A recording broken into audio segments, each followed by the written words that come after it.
Hello दोस्तों, Rigveda institute में आप सभी का स्वागत है। आज हम इस वीडियो में जो हमारी इकाई 2 का मैं पार्ट 1 और पार्ट 2 अपलोड कर चुका हूं, आज उसमें हम उसका पार्ट 3 पढ़ने वाले हैं, जिसमें लोक सेवा आयोग एवं उत्तरदायित्व पढ़ेंगे। ठीक है, क्या मध्य प्रदेश लोक सेवा आयोग एवं उत्तरदायित्व पढ़ेंगे।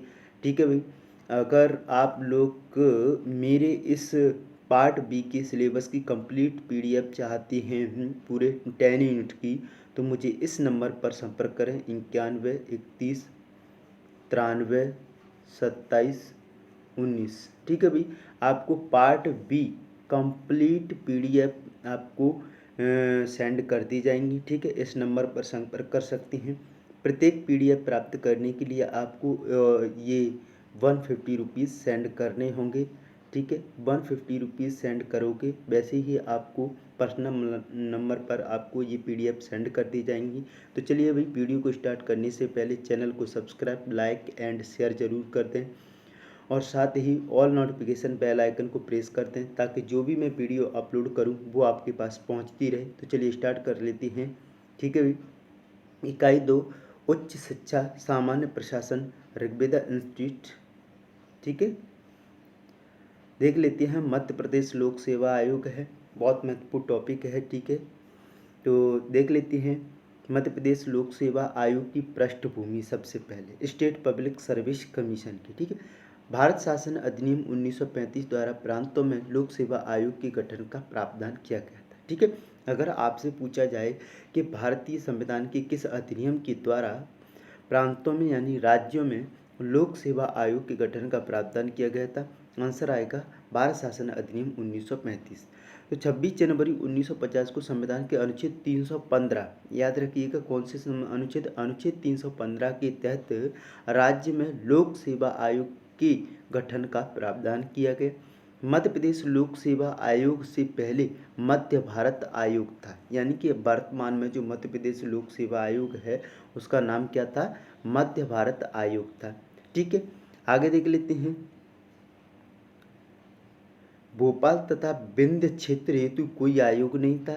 इनकी परीक्षाएं यूपीएससी द्वारा क्या है आयोजित की जाती थी।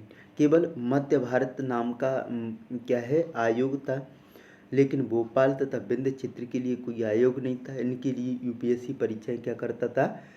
आयोजित करता था।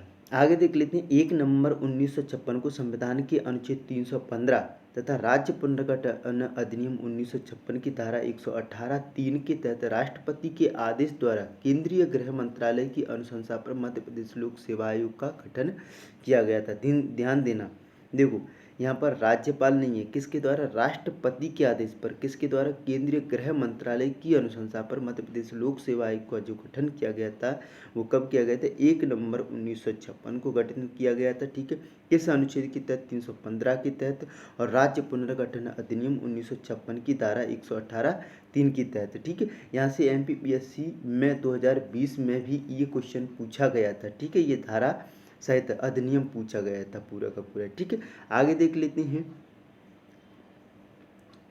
मध्य प्रदेश राज्य लोक सेवा आयोग का परिचय यानी introduction of the MP state public service commission की देख लेते हैं। अधिसूचना यानी कि इसकी स्थापना का जो नोटिफिकेशन जारी किया गया था वो सरकार के द्वारा 27 अक्टूबर 1956 को जारी किया गया था। अगर आपसे केवल नोटिफिकेशन पूछा जाए तो आंसर आएगा 27 अक्टूबर 1956, लेकिन स्थापना पूछी जाए तो 1 नवंबर 1956।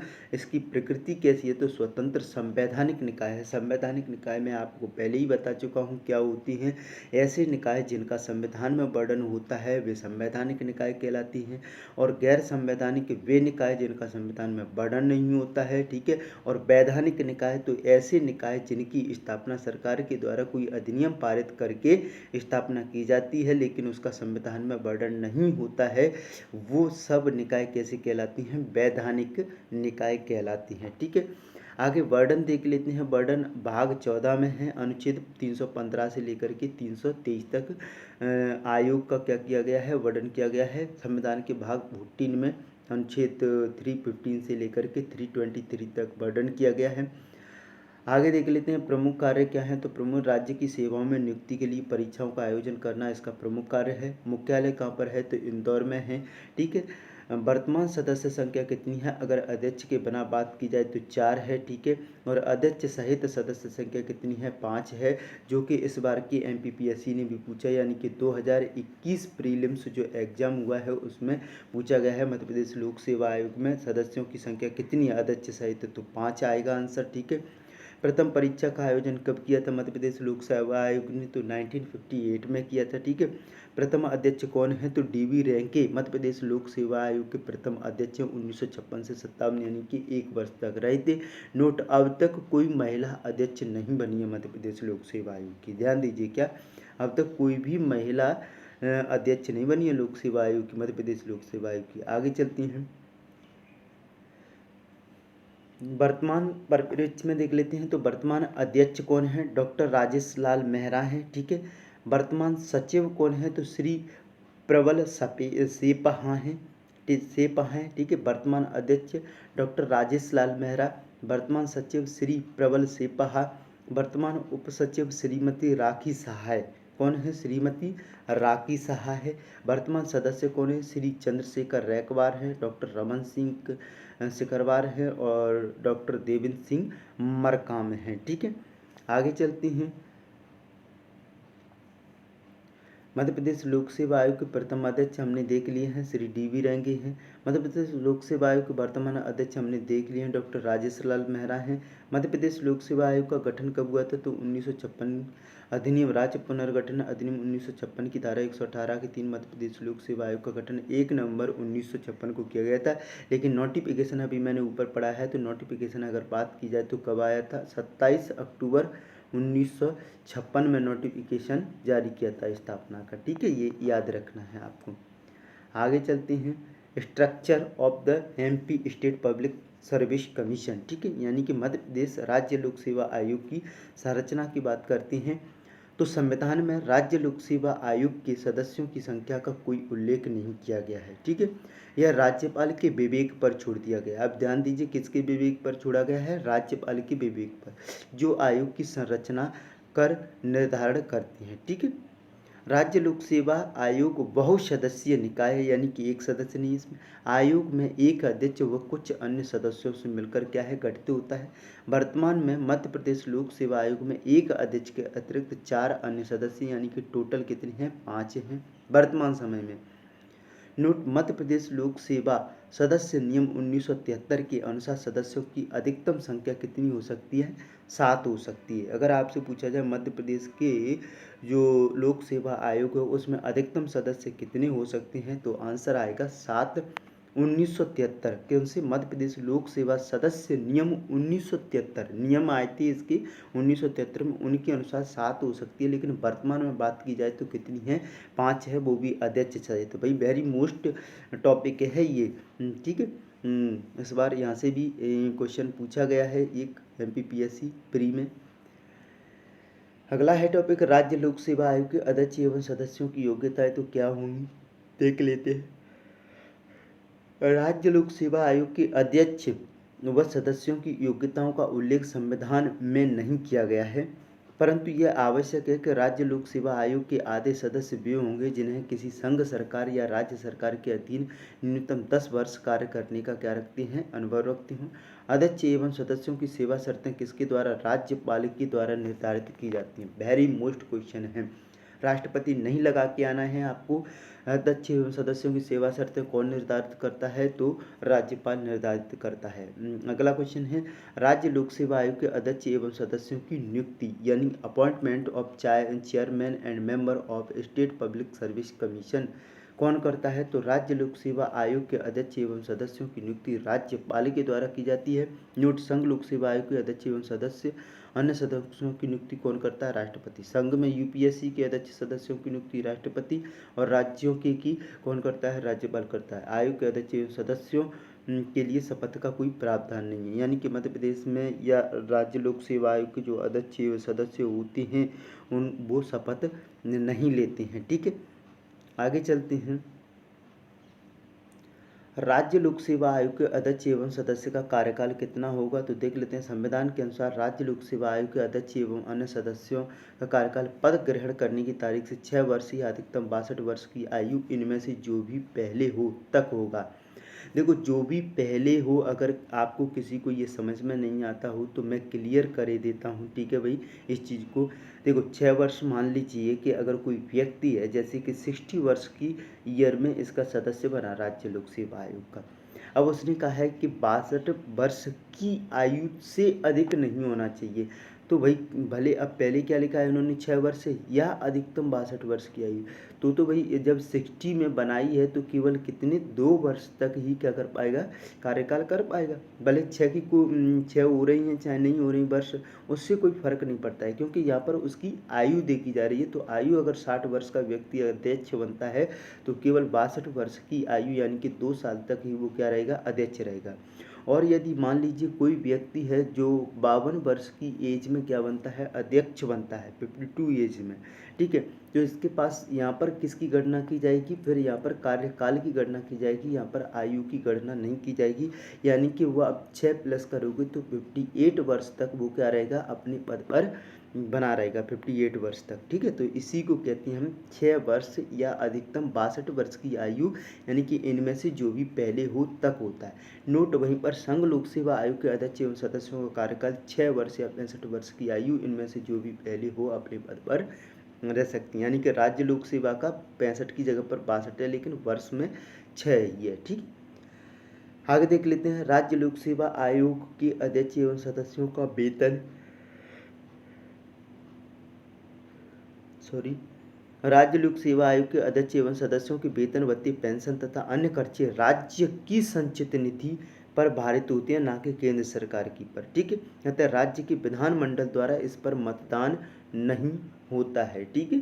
तो ध्यान रखिएगा, जो राज्य लोक सेवा आयोग के अध्यक्ष एवं सदस्यों के वेतन, भत्ते, पेंशन एवं अन्य खर्चे वो कहाँ से, राज्य की संचित निधि से दिए जाते हैं। आगे चलते हैं, राज्य लोक सेवा आयोग के अध्यक्षों व सदस्यों की सेवा शर्तें। तो संविधान ने राज्यपाल को अध्यक्ष तथा सदस्यों की सेवा शर्तें निर्धारित करने का क्या दिया है, अधिकार दिया है। किसको, राज्यपाल को दिया है। आयोग के सदस्यों की सेवा शर्तों में उनकी नियुक्ति के पश्चात कोई अलाभकारी परिवर्तन नहीं किया जाए। अलाभकारी मीन्स इन, यानी कि उसके लाभ को कम नहीं किया जाएगा, जो पद पर रहते हुए उसे मिले हुए हैं उन लाभों में, ठीक है। आगे चलती हैं, राज्य लोक सेवा आयोग के अध्यक्ष एवं सदस्यों का त्याग पत्र, ठीक है, यानी कि resignation letter of chairman and member of the state public service commission, ठीक है। देख लेते हैं, तो राज्य लोक सेवा आयोग के अध्यक्ष या सदस्य स्वेच्छा से किसी भी समय राज्यपाल को संबोधित कर अपना त्याग पत्र दे सकते हैं, ठीक है। नियुक्ति भी कौन करता है, राज्यपाल करता है, और त्याग पत्र ये किसको देते हैं, राज्यपाल को देते हैं। लेकिन वहीं पर यूपीएससी के अध्यक्ष व सदस्य अपना त्याग पत्र किसको देते हैं, राष्ट्रपति को सौंपते हैं, ठीक है। आगे चलते हैं, राज्य लोक सेवा आयोग के अध्यक्ष एवं सदस्यों का निष्कासन किस आधार पर होगा, process of removal of chairman and member of the state public service commission, ठीक है। देख लेते हैं, राज्य लोक सेवा आयोग के अध्यक्ष एवं सदस्यों को कार्यकाल के पहले भी राष्ट्रपति द्वारा, देखो त्याग पत्र कौन देगा, किसको देंगे, ये त्याग पत्र अध्यक्ष एवं सदस्य राज्यपाल को देंगे, लेकिन हटाएगा कौन, ये ध्यान रखिएगा। राज्य लोक सेवा आयोग के अध्यक्ष एवं सदस्यों को पद से हटाएगा कौन, तो आंसर आएगा राष्ट्रपति महोदय, ठीक है, द्वारा संविधान में वर्णित प्रक्रिया के माध्यम से हटाया जा सकता है। इन्हें निम्नलिखित परिस्थितियों में पद से निष्कासित किया जा सकता है, दिवालिया होने पर, यानी कि कंगाल हो जाने पर, व्यक्ति का बर्बाद हो जाने पर पैसों से, उसे कहते हैं दिवालिया, ठीक है। आगे देख लेते हैं, बी नंबर पर पदावधि के दौरान अन्यत्र पैतृक कार्यों में संलग्न होने पर, यानी कि कहीं पर पता चले कि अध्यक्ष और फिर भी कहीं भी किसी कंपनी में जॉब कर रहा है, तो ये क्या हो गया, अन्यत्र, यानी कि दूसरी जगह पर वैतनिक यानी कि वेतन प्राप्त कर रहा है, तो ऐसा पता चलने पर क्या है, उसको हटा दिया जाए। शारीरिक मानसिक रूप से विकृत, यानी कि मानसिक रूप से व्यक्ति क्या हो जाए, पागल हो जाए, तो ऐसे व्यक्तियों को या शारीरिक कमजोरी की वजह से या कार्य करने में असमर्थ क्या है, ये हटाया जा सकता है राष्ट्रपति के द्वारा। राष्ट्रपति इन मामलों में बिना उच्चतम न्यायालय की रिपोर्ट के आधार पर पद से हटा सकता है, यानी कि जरूरी नहीं कि उच्चतम न्यायालय की रिपोर्ट ही जरूरी हो, वो अपने विवेक के आधार पर भी हटा सकता है, यानी कि उसको ऐसा लगता है इनमें से ABC में है। आगे चलते हैं। राष्ट्रपति आयोग के अध्यक्ष या दूसरे सदस्यों को उनके साबित कदाचार एवं दुर्व्यवहार के कारण भी पद से हटा सकता है। ठीक है, कदाचार और दुर्व्यवहार मीन्स संविधान का दुरुपयोग करने पर। ठीक है, किंतु ऐसे मामलों में राष्ट्रपति को यह मामला जांच के लिए उच्चतम न्यायालय में भेजना होता है। यानी कि कदाचार और दुर्व्यवहार का मामले की जांच कौन करेगा? उच्चतम न्यायालय करेगा। तब रिपोर्ट प्रस्तुत की जाएगी। अगर उसमें दोषी पाया जाता है तो राष्ट्रपति उसे अपने पद से हटा देगा। ठीक है, भेजता है। अगर सुप्रीम कोर्ट जांच के उपरांत बर्खास्त करने का परामर्श देता है तो राष्ट्रपति को वह सलाह मानना बाध्यकारी भी है। ध्यान रखना कि हटाना ही है, हटाना है। जांच के दौरान राष्ट्रपति राज्य लोक सेवा आयोग के अध्यक्ष व दूसरे सदस्यों को निलंबित कर सकता है। अर्थात राज्य लोक सेवा आयोग के अध्यक्ष व सदस्यों को राष्ट्रपति पद उसी आधार पर हटा सकते हैं जिन आधार पर संघ लोक सेवा आयोग के अध्यक्ष एवं सदस्यों को हटाया जाता है। नोट, राज्य लोक सेवा आयोग के अध्यक्ष एवं सदस्यों की नियुक्ति का अधिकार तो राज्य के राज्यपाल को है, किंतु किसी भी सदस्य को हटाने की शक्ति उसके पास नहीं है। यानी कि यह शक्ति किसके पास है? राष्ट्रपति महोदय के पास है। ठीक है, आगे देख लेते हैं reappointment of chairman and member. ठीक, देख लेते हैं। राज्य लोक सेवा आयोग के अध्यक्ष एवं सदस्य को उसी पद पर पुनः नियुक्ति नहीं किया जा सकता है। यानी कि पुनः नियुक्ति के ये पात्र नहीं होते हैं। राज्य लोक सेवा आयोग के अध्यक्ष या सदस्य कार्यकाल के बाद भारत सरकार या कि राज्य सरकार के अधीन किसी और नियोजन यानी नौकरी का पात्र नहीं होता है। ठीक है, राज्य लोक सेवा आयोग का अध्यक्ष कार्यकाल के बाद किसी दूसरे राज्य लोक सेवा आयोग का क्या है? अध्यक्ष है। तो अध्यक्ष या संयुक्त राज्य लोक सेवा आयोग का अध्यक्ष या संघ लोक सेवा आयोग का सदस्य या संघ लोक सेवा आयोग का अध्यक्ष बन सकता है। ठीक है, अभी मैं क्लियर करता हूँ। ठीक है, ध्यान से समझिए। जैसे मान लीजिए मध्य प्रदेश लोक सेवा आयोग के अध्यक्ष हैं, तो ये नियुक्ति के पुनः उसी राज्य में नियुक्ति के पात्र नहीं होंगे। ध्यान से समझिए, उसी राज्य में पुनः नियुक्ति के पात्र नहीं होंगे, लेकिन अदर राज्य में जो अध्यक्ष होगा वो अध्यक्ष बन सकता है। या संयुक्त जो लोक सेवा राज्य लोक सेवा आयोग यानी दो राज्यों का एक ही लोक सेवा आयोग हो तो उसका अध्यक्ष बन सकता है। तथा जो यूपीएससी है उसका सदस्य और अध्यक्ष दोनों बन सकता है। ठीक है, क्लियर हुआ होगा पेंट। आगे देख लेते हैं। ये अध्यक्ष की बात थी। अब राज्य लोक सेवा आयोग का सदस्य कार्यकाल के बाद उसी राज्य के लोक सेवा आयोग का अध्यक्ष बन सकता है। वही बड़ा पद तो प्राप्त कर सकता है, सदस्य था उसी राज्य में, लेकिन अध्यक्ष बन सकता है। या अन्य राज्यों के लोक सेवा आयोग का अध्यक्ष या संयुक्त राज्य लोक सेवा आयोग का अध्यक्ष या संघ लोक सेवा आयोग का सदस्य या अध्यक्ष भी बन सकता है। ठीक है, नोट, राज्य लोक सेवा आयोग के अध्यक्ष या सदस्य राज्यपाल या अन्य कोई संवैधानिक पद पर उनकी नियुक्ति संभव नहीं है। ठीक है, आगे चलते हैं। राज्य लोक सेवा आयोग के कार्यवाहक अध्यक्ष यानी कि acting chairman of state public service commission देख लेते हैं। राज्यपाल ही करेगा, केवल हटाने की शक्ति राष्ट्रपति के पास है, लेकिन बाकी सब राज्यपाल के पास है। राज्यपाल दो परिस्थितियों में राज्य लोक सेवा आयोग के किसी एक सदस्य को कार्यवाहक यानी एक्टिंग चेयरमैन क्या कर सकता है? नियुक्त कर सकता है। जब अध्यक्ष का पद रिक्त हो, जब अध्यक्ष अनुपस्थित हो अथवा अन्य दूसरे कारणों से नहीं कर पा रहा हो, कार्य नहीं कर पा रहा हो। ठीक है, कार्यवाहक अध्यक्ष तब तक कार्य करता है जब तक कि अध्यक्ष पुनः अपना कार्यभार नहीं संभाल लेता है, अध्यक्ष पर से नियुक्त न हो जाए। ठीक है, आगे देख लेते हैं। मध्य प्रदेश लोक सेवा आयोग की कार्य यानी कि functions of the Madhya Pradesh लोक सेवा आयोग यानी कि सर्विस कमीशन। राज्य लोक सेवा आयोग राज्य सेवाओं के लिए वही काम करता है जो संघ लोक सेवा आयोग केंद्र सेवाओं के लिए करता है। तो यह राज्य की सेवाओं में नियुक्ति के लिए परीक्षाओं का आयोजन करता है। ठीक है, राज्य लोक सेवा आयोग द्वितीय एवं तृतीय श्रेणी के अधिकारियों की क्या है? भर्ती करवाता है, और ए श्रेणी के अधिकारियों की भर्ती करवाता है यूपीएससी। लेकिन राज्य लोक सेवा आयोग द्वितीय एवं तृतीय श्रेणी के अधिकारियों की क्या करवाता है? भर्ती करवाता है। उसके बाद अगला बिंदु है राज्य में सिविल सेवकों की भर्ती का कार्य भी आयोग द्वारा संपादित किया जाता है।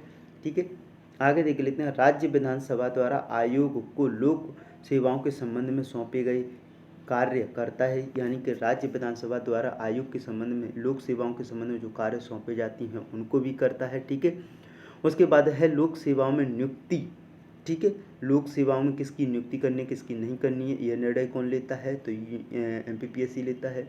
पदोन्नति यानी कि पद में उन्नति यानी कि उन्नति यानी कि प्रमोशन करने कौन करने की सिफारिश करता है, तो ये MPPSC करता है। एक सेवा से दूसरी सेवा में स्थानांतरण के विषय में सलाह भी कौन देता है, राज्य के राज्यपाल द्वारा निर्देशित किसी विषय पर सलाह देने का कार्य भी करता है, सलाह देता है। ठीक है, स्थानांतरण के विषय में क्या करता है, सलाह देता है। यानी कि पदोन्नति करनी है किसी अधिकारी की, यानी कि उसका प्रमोशन कर रहा है, तो उसके बारे में सलाह कौन देगा, MPPSC सलाह देगा। यदि उसको एक सेवा से दूसरी सेवा में भी स्थानांतरण करना है तो इसकी सलाह भी कौन देगा, आपका MPPSC देगा। और राज्य के राज्यपाल द्वारा निर्देशित किसी विषय पर सलाह देने का कार्य करता है, यानी कि राज्यपाल किसी विषय पर सलाह मांगता है तो उस पर भी क्या देता है, ये सलाह देने का कार्य करता है। आगे चलती हैं, बाकी डिटेल से मैं इसलिए पढ़ा रहा हूँ भाई, ठीक है, क्योंकि देखो आपको क्या है, जो 100 क्वेश्चन हैं उस 100 क्वेश्चन में से आउट ऑफ मिनिमम मेरी दृष्टि में अगर आपकी 80 से प्लस नंबर होते हैं तो आप सिलेक्शन की कगार पर हो पार्ट बी में। ठीक है, और यदि इससे कम रहती हो तो देखो भाई फिर बाकी आगे जो पेपर होगा कैसा पेपर बनता है, ठीक है, उसका क्या लेवल रहता है, हार्ड है या मॉडरेट है या फिर इजी है, ठीक है, उस आधार पर भी डिपेंड करेगा। लेकिन मेरे अकॉर्डिंग 80+ पर ही सिलेक्शन की संभावना बनेगी, क्योंकि पोस्ट भी तो देखना है उनको, केवल 13 पोस्ट ही हैं हमारे लिए। ठीक है, तो भाई ठीक है, और यहीं पर मैं एक और नॉलेज देना चाहता हूँ कि अगर आपको PDF प्राप्त करना है तो मुझे 9131932719 इस नंबर पर कांटेक्ट कर सकती हैं। ठीक है, पार्ट बी की ऑल PDF मेरे पास अवेलेबल है। पार्ट बी की जो ऑल PDF यानी कि ऑल यूनिट हैं वो अवेलेबल हैं। आपको ख़रीदने के लिए मुझे फ़ोनपे या गूगल पे 150 रुपीज़ करने होंगे। उसके बाद आपको पर्सनल नंबर पर ये PDF सेंड कर दी जाएंगी। चलिए ठीक है, आगे देख लेते हैं। प्रतिवेदन, राज्य लोक सेवा आयोग का प्रतिवेदन यानी कि रिपोर्ट किसको सौंपता है, तो राज्य लोक सेवा आयोग प्रति वर्ष अपने कार्यों की रिपोर्ट किसको देता है, राज्यपाल को। मैंने क्या बोला था कि सारे कार्य लोक सेवा आयोग जो भी मध्य प्रदेश लोक सेवा आयोग जो भी कार्य करेगा उन सारे कार्यों की जानकारी या रिपोर्ट वगैरह जो भी है या उससे संबंधित कोई भी निर्णय है तो राज्यपाल करेगा। लेकिन केवल अध्यक्ष सदस्य को हटाने का कार्य केवल राष्ट्रपति महोदय करेंगे, बाकी कार्य यही करेंगे। अगर ये त्याग पत्र देते हैं अध्यक्ष सदस्य तो किसको देंगे, राज्यपाल को देंगे। ठीक है भाई, आगे देख लेते हैं। राज्यपाल इस रिपोर्ट के साथ साथ ऐसे ज्ञापन विधानमंडल के समक्ष प्रस्तुत करते हैं जिसमें आयोग द्वारा अस्वीकृत मामले और उनके कारणों का क्या किया जाता है, वर्णन किया जाता है। आगे देख लेते हैं। राज्य लोक सेवा आयोग स्वायत्तता या स्वतंत्रता, freedom of the state public service commission की यानी कि क्या स्वतंत्रता है, तो राज्य लोक सेवा आयोग के अध्यक्ष या सदस्यों को राष्ट्रपति संविधान में वर्णित आधारों पर ही हटा सकते हैं, इसीलिए उन्हें पदावधि की भी क्या है, सुरक्षा है अध्यक्ष सदस्य को। हालांकि अध्यक्ष या सदस्य की सेवा शर्त राज्यपाल निर्धारित करते हैं, लेकिन नियुक्ति के बाद इनमें अलाभकारी परिवर्तन कोई भी नहीं कर सकता है, ध्यान रखना। तो ये भी इनके लिए क्या स्वतंत्रता है। राज्य लोक सेवा आयोग के अध्यक्ष या सदस्य को वेतन भत्ते पेंशन सहित राज्य की संचित निधि से प्राप्त होती है। इन पर राज्य विधानमंडल में मतदान नहीं होता है, यानी कि भाई कम और बढ़ नहीं कर सकते, यानी कि बहस नहीं होती है। आगे देख लेते हैं। राज्य लोक सेवा आयोग के अध्यक्ष एवं सदस्य कार्यकाल के पश्चात भारत सरकार या राज्य सरकार के अधीन नौकरी के नियोजन के पात्र नहीं होती हैं। राज्य लोक सेवा आयोग की सीमाएं देख लेते हैं, यानी कि limitations of the state public service commission देख लेते हैं। क्या है, निम्नलिखित विषयों पर राज्य लोक सेवा आयोग से परामर्श नहीं किया जाता। यह कार्य आयोग के अधिकार क्षेत्र के बाहर है। पिछड़ी जाति की नियुक्तियों पर आरक्षण देने के मामले में कोई भी नहीं है। सेवाओं व पद पर नियुक्ति के लिए अनुसूचित जाति व जनजाति के दावों को ध्यान में रखते हुए राज्यपाल राज्य लोक सेवा आयोग के दायरे से किसी पद, सेवा व विषय को हटा सकता है। ठीक है, आगे देख लेते हैं। संविधान के अनुसार राज्यपाल राज्य सेवा व पदों से संबंधित नियम बना सकता है। ठीक है, कौन बना सकता है, राज्यपाल राज्य सेवा व पदों से संबंधित नियम बना सकता है। इसके लिए राज्य लोक सेवा आयोग से संपर्क करने की जरूरत नहीं है। परंतु इस तरह बनाए गए नियम को राज्यपाल को कम से कम 14 दिनों तक के लिए राज्य विधानमंडल के समक्ष रखना होगा। ठीक है, और राज्य विधानमंडल चाहे तो उसे खारिज या संशोधित कर सकती है। ध्यान रखना, नियम बनाएगा कौन? राज्यपाल, लेकिन उसे 14 दिन पहले राज्य विधानमंडल के समक्ष रखना होगा और फिर राज्य विधानमंडल चाहे तो उसे खारिज कर सकती है या संशोधित कर सकती है, जैसा का तैसा ही रख सकती है। ठीक है, राज्य लोक सेवा आयोग के सुझाव सलाहकारी प्रकृति की होती हैं। ध्यान रखना, ये आपके 2018 के एग्जाम में पूछा गया क्वेश्चन है कि मध्य प्रदेश लोक सेवा जो आयोग है वो किस प्रकार का निकाय है? तो किस प्रकार का है? एक सलाहकार प्रकृति का निकाय है। ठीक है, ध्यान रखना, कैसी प्रकृति का? सलाहकार प्रकृति का निकाय है, अर्थात यह सुझाव सरकार के लिए बाध्यकारी नहीं हो सकते हैं, केवल सलाह दे सकता है, उन पर बाध्यकारी निर्णय नहीं दे सकता है। ठीक है, आगे देख लेते हैं प्रशिक्षण संस्थान, ट्रेनिंग इंस्टीट्यूट देख लेते हैं। तो जैसे लाल बहादुर शास्त्री राष्ट्रीय प्रशासनिक अकादमी, यह हमारे देश का सर्व प्रमुख प्रशिक्षण संस्थान है। इसकी स्थापना 1959 मंसूरी उत्तराखंड में की गई थी। वर्तमान में यह कार्मिक मंत्रालय के अधीन है। ठीक है, ध्यान रखना, लाल बहादुर शास्त्री प्रशासनिक अकादमी कहाँ पर है? उत्तराखंड मसूरी में स्थित है। इसकी स्थापना कब की गई? 1959 में की गई थी। कार्मिक मंत्रालय के अधीन आता है। ठीक है, यहाँ पर IAS IPS और अदर जो UPSC से सिलेक्ट होती हैं उनकी क्या होती है? ट्रेनिंग होती है। आगे देख लेते हैं सरदार वल्लभ भाई पटेल राष्ट्रीय पुलिस अकादमी यानी कि IPS। 1948 में माउंट आबू राजस्थान में केंद्रीय पुलिस प्रशिक्षण कॉलेज की स्थापना क्या है? हुई थी। ठीक है, सरदार वल्लभ भाई पटेल राष्ट्रीय पुलिस अकादमी कहाँ पर? 1948 माउंट आबू राजस्थान में। आंतरिक आपातकाल के दौरान इसे हैदराबाद क्या कर दिया गया था? स्थानांतरित कर दिया गया था। यानी कि 1948 में स्थापना तो माउंट आबू राजस्थान में हुई थी, लेकिन इसको स्थानांतरित कहाँ पर कर दिया गया था? हैदराबाद में। कोहली समिति की सिफारिश पर नाम परिवर्तित कर सरदार वल्लभ भाई पटेल राष्ट्रीय पुलिस अकादमी कर दिया गया था। ठीक है, और यह गृह मंत्रालय के अधीन आती है। किसके अधीन आती है? गृह मंत्रालय के अधीन आती है। अगली है इंदिरा गांधी राष्ट्रीय वन अकादमी। तो 1938 में इंडियन फॉरेस्ट कॉलेज की स्थापना कहाँ पर की गई? देहरादून में। ठीक है, पुलिस की कहाँ पर की गई थी? 1948 में राजस्थान माउंट आबू में, लेकिन उसको आंतरिक आपातकाल के दौरान कहाँ पर? हैदराबाद में स्थानांतरित कर दिया गया। इंदिरा गांधी राष्ट्रीय वन अकादमी 1938 में इंडियन फॉरेस्ट कॉलेज की स्थापना देहरादून में की गई थी। ठीक है, 1987 में इसका नाम बदलकर इंदिरा गांधी राष्ट्रीय वन अकादमी कर दिया गया था। यह पर्यावरण व वन मंत्रालय के अधीन कार्य करती है। विदेश सेवा देख लेते हैं। 1986 में भारतीय अंतर्राष्ट्रीय अध्ययन स्कूल नई दिल्ली के स्थान पर विदेश सेवा संस्थान की स्थापना की गई थी। कब? 1986 में। ठीक है, वहीं देख लेते हैं राष्ट्रीय इंदिरा गांधी राष्ट्रीय वन पर्यावरण जो संस्थान है वो 1987 में स्थापित किया है। RCPB नरवन्ना प्रशासनिक अकादमी, ये मध्य प्रदेश के लोक सेवकों के लिए है। ठीक है, भोपाल में स्थापित की गई है। यह मध्य प्रदेश का सर्वोच्च प्रशिक्षण संस्थान है। ठीक है, इसमें देख लेते हैं, यह मध्य प्रदेश सरकार, भारत सरकार व सार्वजनिक क्षेत्र के उपक्रमों के वरिष्ठ अधिकारियों के लिए प्रशिक्षण कार्यक्रमों का क्या करता है? आयोजन करता है। ठीक है, आगे चलते हैं। जवाहरलाल नेहरू पुलिस अकादमी, ये मध्य प्रदेश के सागर में स्थित है। यह मध्य प्रदेश का सबसे प्राचीन प्रशिक्षण संस्थान है। बड़ा था वो RCPB, लेकिन सबसे प्राचीन कौन सा है? जवाहरलाल नेहरू सागर में स्थित है। इसे 1906 में पुलिस स्कूल के रूप में स्थापित किया गया था। ध्यान रखना, जो सागर जवाहरलाल नेहरू पुलिस अकादमी है 1906 में पुलिस अकादमी पुलिस स्कूल के रूप में स्थापित किया गया था, जिसे 1936 में पुलिस ट्रेनिंग कॉलेज के रूप में क्या कर दिया गया था? परिवर्तित कर दिया गया था। कब? 1936 में पुलिस ट्रेनिंग कॉलेज के रूप में। 1986 में इसका नाम बदलकर क्या कर दिया गया? जवाहरलाल नेहरू पुलिस अकादमी कर दिया गया था। अगले हैं राज्य लोक सेवा आयोग के महत्वपूर्ण अनुच्छेद। ठीक है, यानी कि important articles of the state public service commission. 315 संघ लोक सेवा आयोग तथा राज्यों के लिए लोक सेवा आयोग का क्या किया जाएगा?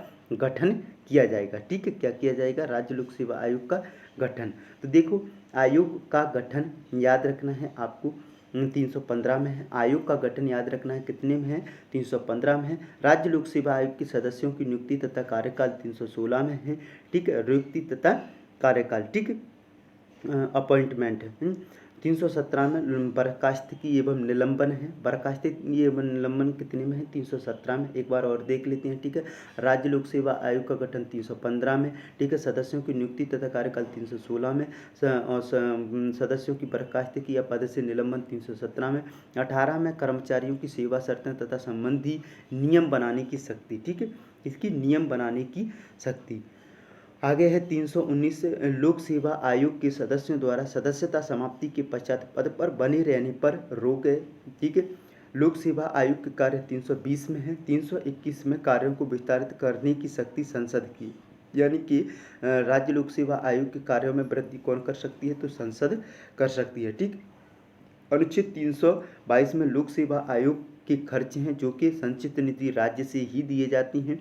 अनुच्छेद 323 में प्रतिवेदन है, ठीक है। तो लोक सेवा आयोग के प्रतिवेदन लोक सेवा आयोग राष्ट्रपति को यानी कि यूपीएससी संघ लोक सेवा आयोग राष्ट्रपति को, राज्य लोक सेवा आयोग राज्यपाल को अपना क्या है? प्रतिवेदन सौंपती हैं। यहाँ पर क्या है?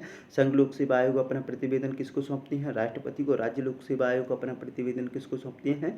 राज्यपाल को सौंपते हैं, ठीक है। इसमें खर्ची हैं 322 में। 321 में विस्तारित करने की शक्ति किसके पास है? संसद के पास है, ठीक है। 320 में आयोग के कार्य हैं, ठीक है। एक बार और देख लेते हैं 319 में सदस्यता समाप्ति के पश्चात पद पर बने रहने पर रोक है, संबंधी नियम बनाने की शक्ति है। अब आपको कमेंट बॉक्स में कमेंट जरूर करना है जो 318 लोक सेवा आयोग के सदस्य राज्य लोक सेवा आयोग के सदस्यों ने कर्मचारियों की सेवा शर्तों संबंधी नियम बनाने की शक्ति राज्य सरकार की है या केंद्र सरकार, ये केंद्र सरकार की है, ये कमेंट बॉक्स में कमेंट करना है, ठीक है। आगे चलते हैं। ये अपना जो राज्य लोक सेवा आयोग है वो अपना समाप्त हो जाता है, ठीक है। अब इसके बाद जो अगला टॉपिक है वो है अपना उत्तरदायित्व यानी कि रेस्पॉन्सिबिलिटी, ठीक है। रेस्पॉन्सिबिलिटी है, बहुत महत्वपूर्ण टॉपिक है, देख लेते हैं। उत्तरदायित्व यानी रिस्पॉन्सिबिलिटी क्या होती है? सरकार के लोक सेवकों के लिए देख लेते हैं। सरकार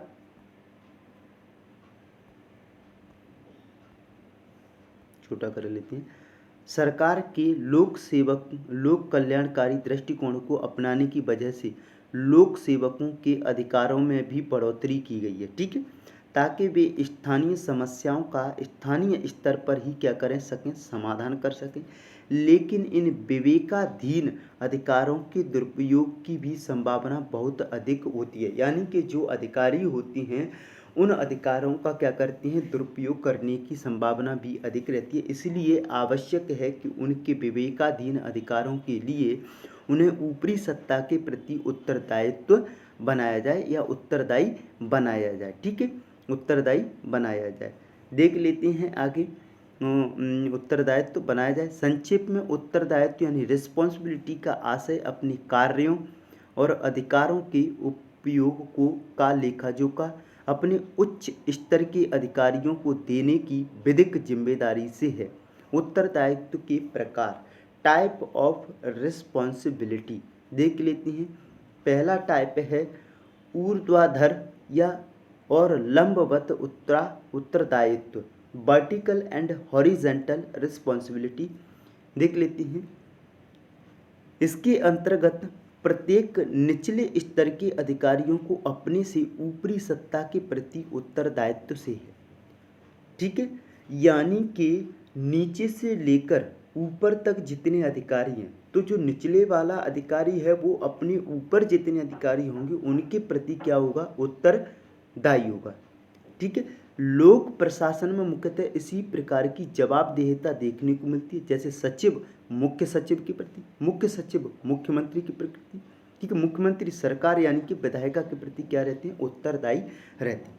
लंबवत या समान स्तर का उत्तरदायित्व तो उसे कहते हैं जब दोनों संस्थाएं एक दूसरे के प्रति उत्तरदायी होती हैं लेकिन उनकी स्तर समान होती हैं। जैसे लोकतंत्र में कार्यपालिका को विधायिका के प्रति उत्तरदायी बनाया गया है, जबकि दोनों के स्तर क्या हैं? समान हैं, हम देखते भी हैं, लेकिन कार्यपालिका को विधायिका के प्रति क्या कर दिया गया है? उत्तरदायी बनाया गया है। आगे चलते हैं। दूसरे प्रकार का जो अपना उत्तरदायित्व है वो सूक्ष्म और बृहद यानी कि माइक्रो एंड मैक्रो रिस्पॉन्सिबिलिटी है। इसके अंतर्गत मुख्यतः विश्व बैंक की बृहद जवाबदेही है, जो नागरिकों के प्रति प्रशासन को उत्तरदायित्व बनाने का 2 स्तरों पर क्या करती है, प्रयास करती है। कौन, देख लेते हैं।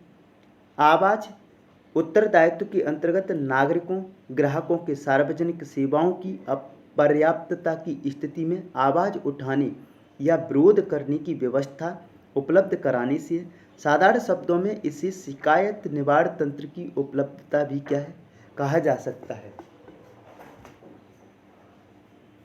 कहा जा सकता है। निकास उत्तरदायित्व में सरकारों को यह उत्तरदायित्व है कि वे सेवा से असंतुष्टि की दशा में दूसरी सेवा का चुनाव कर सके और दूसरी सेवाओं के लिए ये अवसर उपलब्ध करवाना सरकारों की जिम्मेदारी होनी चाहिए। ठीक है, एक बार और देख लेते हैं इसको। निकास उत्तरदायित्व और एक आवाज उत्तरदायित्व होता है। ठीक है, बृहद और सूक्ष्म। तो आवाज उत्तरदायित्व के अंतर्गत नागरिकों ग्राहकों के सार्वजनिक सेवाओं की अपर्याप्तता की स्थिति में आवाज उठाने या विरोध करने की व्यवस्था उपलब्ध कराने से, यानी कि कोई भी आपके ऊपर वाला या निचले वाला कोई व्यक्ति है तो आप उसके खिलाफ क्या उठा सकते हो, आवाज उठा सकते हो। साधारण शब्दों में इसे शिकायत निवारण तंत्र की उपलब्धता भी कहा जा सकता है, यानी कि उसकी आप क्या कर सकते हो, शिकायत कर सकते हो, आम लोग भी। ठीक है, निकास उत्तरदायित्व में क्या है, निकास उत्तरदायित्व में देख लेते हैं। सरकारों को यह उत्तरदायित्व आता है कि वे सेवा से असंतुष्टि की दशा में दूसरी सेवा का क्या कर सकते हैं, चुनाव कर सकें और दूसरी सेवाओं के लिए ये अवसर उपलब्ध करवाना सरकारों की जिम्मेदारी होनी चाहिए। ठीक है, आगे है बृहद उत्तरदायित्व में प्रकाशन भी आता है, सामाजिक भी उत्तरदायित्व भी आते हैं, पर्यावरणीय उत्तरदायित्व भी आते हैं, आर्थिक उत्तरदायित्व भी आते हैं, वित्तीय उत्तरदायित्व भी आती हैं। ये सब किसके अंतर्गत आते हैं, बृहद उत्तरदायित्व के अंतर्गत शामिल किए जाते हैं। ठीक है, अब देख लेते हैं उत्तरदायित्व से लाभ, उत्तरदायित्व से अपन को क्या क्या लाभ होते हैं, तो देख लेते हैं। उत्तरदायित्व, शासन तंत्र में उत्तरदायित्व के सुनिश्चित होने से लोक सेवकों के अंदर तार्किकता बढ़ेगी। ठीक है, साथ ही उनके द्वारा लिए गए निर्णयों होगी ना कि धन आधारित, यानी कि स्वतंत्र निर्णय होंगे। ठीक है, निष्पक्ष निर्णय होंगे, इसमें धन आधारित निर्णय नहीं होंगे। आगे चलती हैं, इससे यह भी पता चलेगा कि लोक सेवकों द्वारा किया गया प्रयास सर्वश्रेष्ठता, भाई उत्तरदायित्व है, ईमानदारी से कार्य कर रहे हैं। ठीक है, तो इससे क्या पता चलेगा कि ये जो लोक सेवक है क्या है, उसके द्वारा सर्वश्रेष्ठ कार्य किए जाते हैं या उसका सर्वश्रेष्ठ प्रयास रहता है, उसमें किसी तथ्य को नहीं छुपाया गया है। उत्तरदायित्व के होने से यह भी सुनिश्चित होगा कि लोक सेवकों ने कानूनी सीमा और नैतिक संहिता का पालन किया। भाई रिस्पॉन्सिबिलिटी जिस व्यक्ति के अंदर होगी वो अपने कार्यों को सीमित समय में और समयबद्ध तरीके से करेंगे। ठीक है, और बगैर किसी लोभ लालच या धन की प्राप्ति के ही करेंगे, उसे कहते हैं उत्तरदायित्व। ठीक है, और इससे क्या है, लोक सेवकों की जो इमेज रहती है वो जनता के प्रति एक बहुत बेहतरीन बनती है। ठीक है, अब फायदे जो ये क्या हैं उनको बिंदु के रूप में हम देख लेते हैं। लोक सेवकों में उत्तरदायित्व के लाभ और उपयोगिता को हम निम्न विधियों में देख सकते हैं। पहला है, उत्तरदायित्व सुनिश्चित होने से प्रशासन के कार्यों में क्या है, तार्किकता बढ़ जाती है। भाई रिस्पॉन्सिबिलिटी अगर अधिकारी के अंदर होगी तो भाई वो क्या है, अपने कार्यों को करने के लिए प्रतिबद्ध रहेगा। ठीक है, ऐसा नहीं कि आप कार्य करवाने गए तो आपको टाले, वो टाल नहीं सकता है, ध्यान रखना। वो अगर उसके अंदर रिस्पॉन्सिबिलिटी है तो वो आपके कार्य को अपनी रिस्पॉन्सिबिलिटी समझ करके उस कार्य को समयबद्ध तरीके यानी कि समय में क्या करेगा, पूर्ण करने का प्रयास करेगा। ठीक है, उत्तरदायित्व सुनिश्चित, देख लेते हैं आगे। उत्तरदायित्व सुनिश्चित होने से प्रशासन के कार्यों में तार्किकता आती है, ये तो पहला ही पॉइंट था। उत्तरदायित्व तय होने से शासन तंत्र का प्रत्येक स्तर अपने अधिकारों और कर्तव्यों के प्रति सजग होता है तथा अपने अधिकारों का प्रयोग अपने निर्दिष्ट लक्ष्यों के लिए करता है। अब यार इसको समझ लेते हैं, जो उत्तरदायित्व है, रिस्पॉन्सिबिलिटी है, अगर किसी व्यक्ति के अंदर है, मान लीजिए ऊपर वाला अधिकारी है, वो बिल्कुल भ्रष्ट नहीं है, करप्ट नहीं है, ठीक है, उसका ये उत्तरदायित्व। तो अगले वाला जो उसके निचले व्यक्ति जो कार्य करेगा तो वो भी बिल्कुल ईमानदारी के साथ कार्य करने की रिस्पॉन्सिबिलिटी लेगा। क्यों? क्योंकि उसको पता है कि जो मेरे ऊपर वाला अधिकारी है वो एकदम रेस्पॉन्सिबल वाला आदमी है, ठीक है, यानी कि अधिकारी है। तो जो निचले वाला होगा वो भी क्या बन जाएगा, एक उत्तरदायित्व निभाने वाला अधिकारी बन जाएगा। तो इससे क्या बन हो जाएगी, ईमानदारी बढ़ेगी, करप्शन कम होगा। ठीक है, आगे देख लेते हैं तीसरा पॉइंट। उत्तरदायित्व के कारण भी प्रशासन के कार्यों में तेजी आती है। भाई तेजी तो सीधी सी बात है कि मैंने क्या बोला अभी, जब किसी व्यक्ति के अंदर उत्तरदायित्व आ जाएगा तो आप किसी कार्य को करवाने के लिए जाओगे तो वो आपके काम को टाल नहीं सकता है, यानी कि आप जाओगे तुरंत वो आपके काम को करेगा। तो भाई उससे क्या होगा, प्रशासन में तेजी होगी कार्यों में, जिससे कि भ्रष्टाचार जैसी समस्याओं से निपटान सुनिश्चित होगा। राइट बात है बिल्कुल। भाई भ्रष्टाचार मैंने अभी बोला कम हो जाएगा। ठीक है, उत्तरदायित्व प्रशासन तंत्र होने से जनता का विश्वास शासन और प्रशासन तंत्र में बढ़ता है। भाई देखो इमेज बनती है, मान लीजिए आप रजिस्ट्रार असिस्टेंट रजिस्ट्रार बनती हो, ठीक है। अगर कोई व्यक्ति आया आपसे साइन मांगने के लिए अपनी डिग्री पर, ठीक है, कि सर ये साइन कर दीजिए, आप कहो कि ये करो वो करो ऐसा करो ये करो, ये मतलब आपको बार बार चक्कर लगा रहा है एक ही चीज़ के लिए। तो मीन्स क्या होता है कि वो आपसे कुछ धन की मांग के लिए है, लेकिन डायरेक्टली मांग नहीं कर रहा है। तो इससे क्या है, एक तो काम में देरी हो रही है, भाई आपका एक दिन का काम 4 दिन में हो पाएगा। दूसरी चीज़ करप्शन भी बढ़ रहा है, ठीक है, भ्रष्टाचार जैसी समस्याएं भी बढ़ रही हैं। लेकिन इसके विपरीत यदि आप कोई अधिकारी ऐसा है जो, और इमेज भी खराब हो रही है इसकी जनता में, ठीक है, कि वो रजिस्ट्रार है जो ये वाला व्यक्ति है वो तो बहुत बेकार है, ठीक है। लेकिन इसी के विपरीत अगर कोई उत्तरदायित्व वाला व्यक्ति है तो उसकी जनता के अंदर, यानी कि जो लोग होंगे, समाज के लोग होंगे या फिर जितने भी छात्र होंगे असिस्टेंट रजिस्ट्रार की भर्ती से संबंध, तो उनके अंदर क्या बनेगी, ये जो इमेज है वो बेहतरीन बनती जाएगी।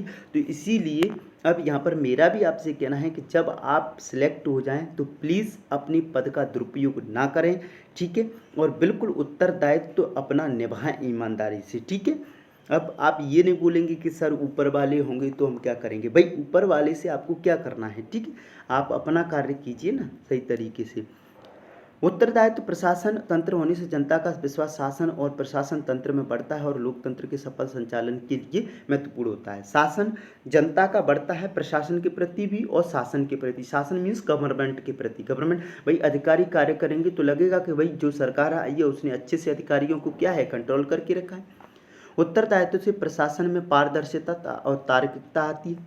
यह दिखाई दे कि सर्वश्रेष्ठ विकल्प का चयन किया गया है, निष्पक्षता के साथ भेदभाव रहित निर्णय लिया गया है, यानी कि किसी के साथ भेदभाव नहीं किया, कानून सम्मत निर्णय लिया गया है, नैतिक व सामाजिक मान्यताओं के अनुरूप है, ठीक है। इसका मुख्य लक्ष्य गलत और मनमाने प्रशासनिक कार्यों को रोकना और प्रशासनिक प्रक्रिया की कार्य कुशलता और प्रभावशीलता को बढ़ाना है। किसका कार्य है, रिस्पॉन्सिबिलिटी का, ठीक है। तो ये अपने आज इस यूनिट के मैं पहले इसकी पार्ट 1 और पार्ट 2 को अपलोड कर चुका हूँ, ठीक है। थोड़ा सा जो आदर्श आचार संहिता है वो मैंने, जो चुनावी आदर्श आचार संहिता होती है वो कंप्लीट करा दी है, लेकिन उसका भी मैं करेक्शन पार्ट लेके आऊँगा, ठीक है। वो पढ़ लिए, कोई दिक्कत नहीं है, पढ़ लिए भाई, वो भी बहुत ज़रूरी थी, वो आपके सामान्य नॉलेज के लिए हो जाएगी। लेकिन जो आदर्श आचार संहिता है उसको रिपीटेशन में हम एक और पार्ट में लेके, ठीक है। इससे पहले मैं इस यूनिट के पार्ट 1, 2 के पार्ट 1 और पार्ट 2 अपलोड कर चुका हूँ, यह पार्ट 3 है, ठीक है। इसके बाद इसका पार्ट 4 आएगा, ठीक है, और पार्ट 5 भी आएगा, ठीक है, और उसमें हमारी यह यूनिट क्या हो जाएगी, कंप्लीट हो जाएगी। अगर आप इन नोट्सों की PDF लेना चाहते हैं तो मुझसे इस नंबर पर 91 31 93 27 19 नंबर पर कांटेक्ट करेंगे, ठीक है, सीधा। और मैं आपको जो प्रोसेस है PDF की, यानी कि वो भी बता देता हूँ। PDF प्राप्त करने के लिए part B all PDF all unit की PDF प्राप्त करने के लिए आपको मुझे 150 रुपीज़ सेंड करने होंगे, और तुरंत जैसे ही आपके ये पेमेंट सक्सेस होगा आपको PDF सेंड कर दी जाएंगी, ठीक है। भाई वीडियो देखने के लिए धन्यवाद। जय हिंद, जय भारत।